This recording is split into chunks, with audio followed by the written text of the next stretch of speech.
Hello साथियों। आज हम पढ़ने जा रहे हैं विवाह से संबंधित अपराधों के विषय में।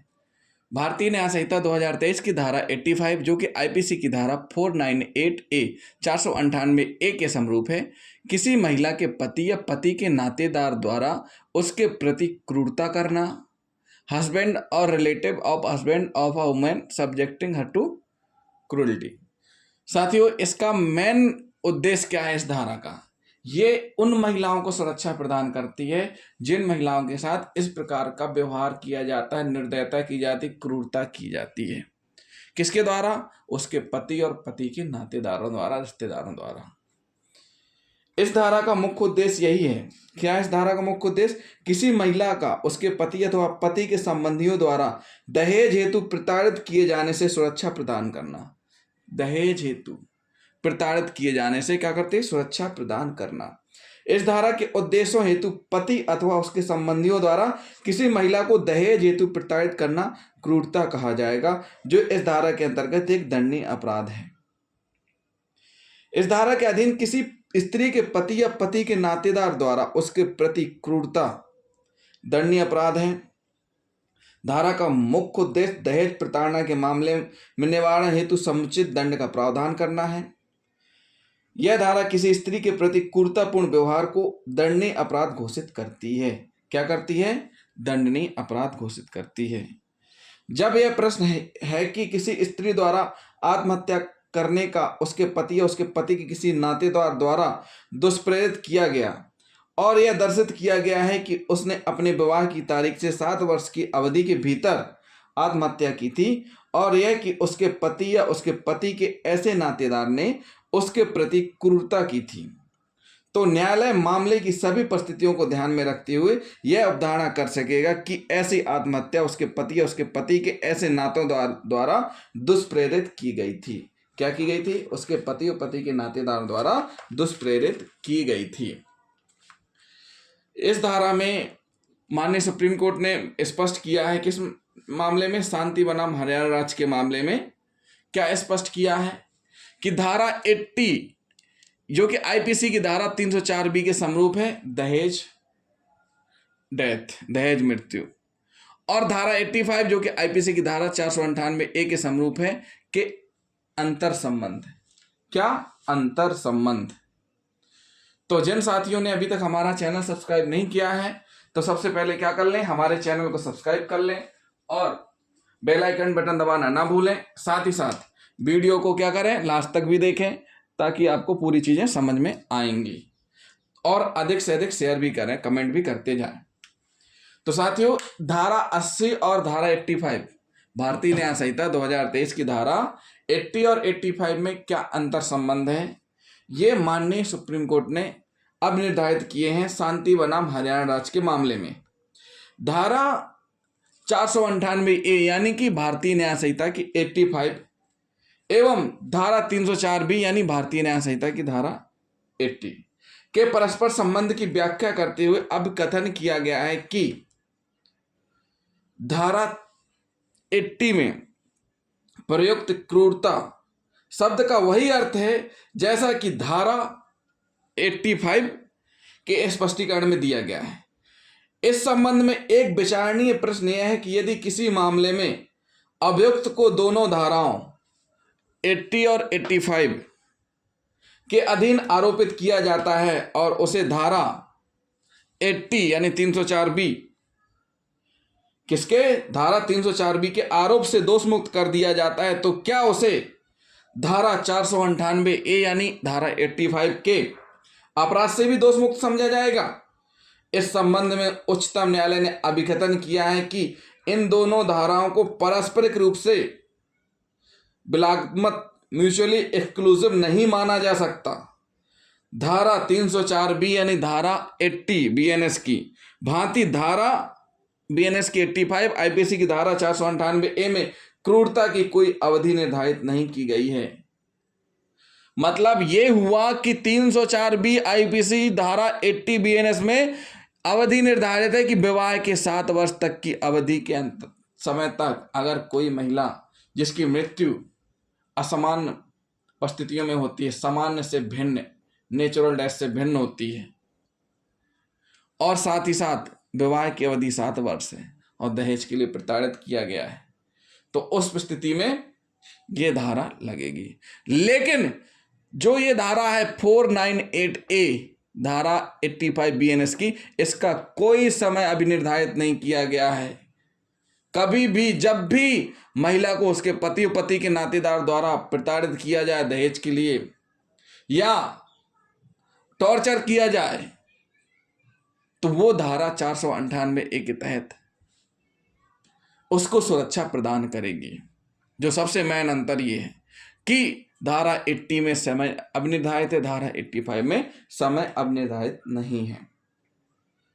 यहां तक कि यदि अभियुक्त धारा 304B यानी धारा 80 के अपराध से दोष मुक्त कर भी दिया जाए तो भी उसे धारा 498A यानी कि धारा 85 BNS की के अधीन सिद्ध दोष किया जा सकेगा, भले ही इस धारा के अंतर्गत आरोपित न किया गया हो, भले ही आरोपित ना किया गया हो। जब प्रश्न ये उठता है कि अगर धारा 80 IPC की धारा 304B में दोष मुक्त कर दिया जाए तो क्या धारा 85 और 498A IPC में दोष मुक्त समझा जाएगा? नहीं, दोष मुक्त नहीं समझा जाएगा। इस धारा के अंतर्गत आरोपित क्या किया जाएगा।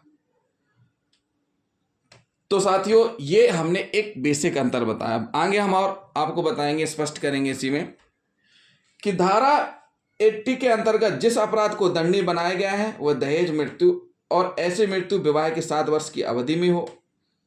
इस धारा में क्रूरता के अर्थ के विषय में कोई पृथक स्पष्टीकरण नहीं है। अतः धारा 85 के स्पष्टीकरण जो कि IPC के धारा 498 में स्पष्टीकरण दिया था, लेकिन अब क्रूरता के लिए अलग धारा BNS में बना दी गई है। क्रूरता का अर्थ के विषय में क्या दिया गया है कि 304 खा के मामले में भी लागू होगा। जो धारा 498A में क्रूरता शब्द आया है, यानी कि जो धारा अभी नहीं हम पढ़ेंगे, क्रूरता की परिभाषा धारा 86 में जो चीजें आ रही हैं वो इन दोनों में लागू होंगी। किसमें होंगी? इन दोनों में लागू होंगी। उक्त मामले में दहेज प्रताड़ना से तंग आकर जो शांति बनाम हरियाणा राज्य का मामला है उसमें हुआ क्या, हम आपको बताते हैं। उक्त मामले में दहेज प्रताड़ना से तंग आकर नवविवाहिता ने अपने जीवन का अंत कर लिया था, जिसके लिए मृतका की सास तथा पति के भाई की पत्नी को भी धारा 304B और 498A के IPC के अधीन आरोपित किया गया। तथ्यों के आधार पर पाया गया कि दहेज की वस्तुओं की मांग को लेकर मृतका को प्रताड़ित किया जा रहा था। यहां तक कि जब मृतका के पिता व भाई उससे मिलने आए तो उन्हें भी मृतका से नहीं मिलने दिया गया। अभियुक्तों का कहना था कि मृतका की मृत्यु प्राकृतिक अनुक्रम में हुई थी, परंतु मृतका के माता पिता व भाई को मृत्यु की सूचना तत्काल न भेजी जाना तथा मृतका का दाह संस्कार शीघ्रता से कर दिया जाना साक्ष्य अधिनियम की धारा 113B के अंतर्गत यह उपधारित करने के लिए पर्याप्त कारण था कि उसकी मृत्यु अप्राकृतिक थी। न्यायालय के पास अभियुक्तों के इस कथन को स्वीकार किए जाने का कोई उचित कारण नहीं था कि मृतका की हृदय गति रुक जाने से उसकी अचानक मृत्यु हुई है, क्योंकि यदि वास्तव में ऐसा होता तो अभियुक्तगण मृतका के नातेदारों को इसकी तत्काल सूचना भेजते तथा मृतका के अंतिम संस्कार में अनावश्यक जल्दबाजी नहीं करते। तदपि इस बात में निश्चयात्मक रूप से यह साबित नहीं हो सका कि दहेज के प्रश्न को लेकर मृतका की हत्या की गई थी या उसने यातनाओं से तंग आकर स्वयं आत्महत्या कर ली थी। तथापि अभियोजन द्वारा यह साबित कर दिया गया कि अभियुक्तगण धारा 304B के अधीन अपराध के दोषी थे। दोनों अभियुक्तों के विरुद्ध मृतका के प्रति क्रूरता साबित हो चुकी थी, लेकिन यह कहना कठिन था कि इनमें से किसने मृत्यु कारित करने में किस प्रकार सहभाग लिया था। चूंकि दोनों ही अभियुक्त महिलाएं थीं, अतः उन्हें प्रत्येक को 7 वर्ष के कठिन कारावास से दंडित किया गया।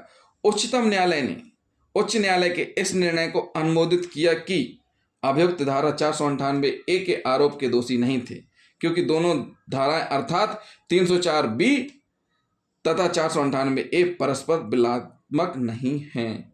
यह था एक ऐसा मामला शांति बनाम हरियाणा राज्य का, जिसमें मृतका के परिवारजनों को बिना सूचना दिए ही मृतका का अंतिम दाह संस्कार कर दिया गया था, जिसमें माननीय न्यायालय ने सजा सुनाई थी।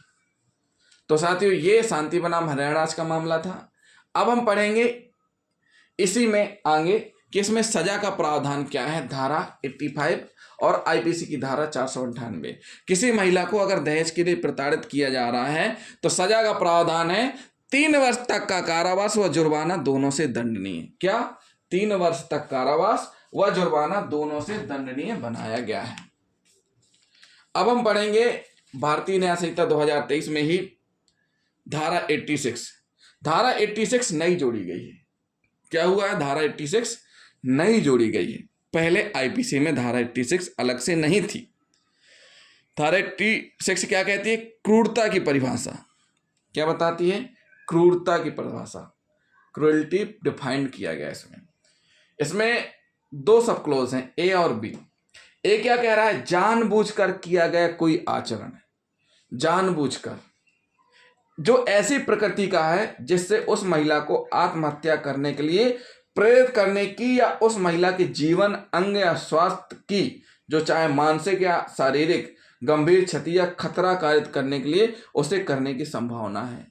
जानबूझ करके इस प्रकार से किसी महिला को प्रताड़ित करना कि वह आत्महत्या करने के लिए विवश हो जाए, इतनी टॉर्चर हो जाए कि उसकी सोचने समझने की शक्ति छीड़ हो जाए और आत्महत्या करने के लिए प्रेरित हो जाए, या इस प्रकार टॉर्चर किया जाए कि उसका मानसिक और शारीरिक स्वास्थ्य बिगड़ जाए, मानसिक स्थिति डिस्टर्ब हो जाए, तो ये कहलाती क्रूरता। 86 का बी पार्ट कहता है, क्या बी पार्ट कहता है? कि किसी महिला को तंग करना, किसी महिला को किस लिए तंग करना?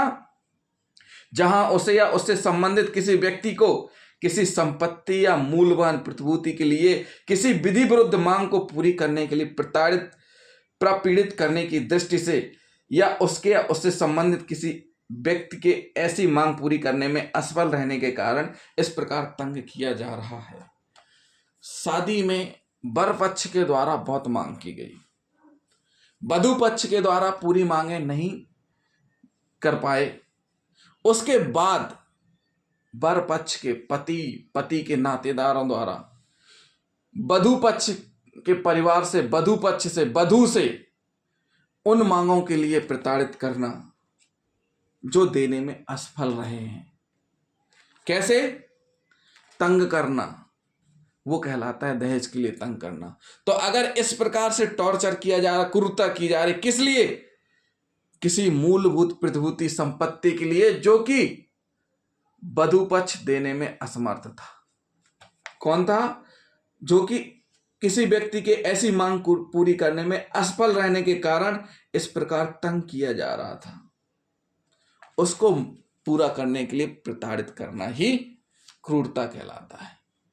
धारा 86 नई जुड़ी है, पहले धारा 86 नहीं थी।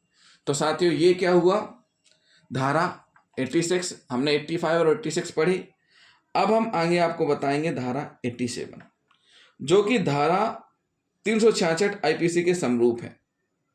विवाह आदि के करने को विवश करने के लिए किसी महिला को व्यापृत करना, अपहृत करना या उत्प्रेरित करना।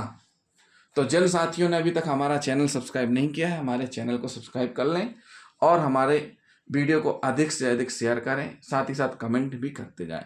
थैंक यू दोस्तों।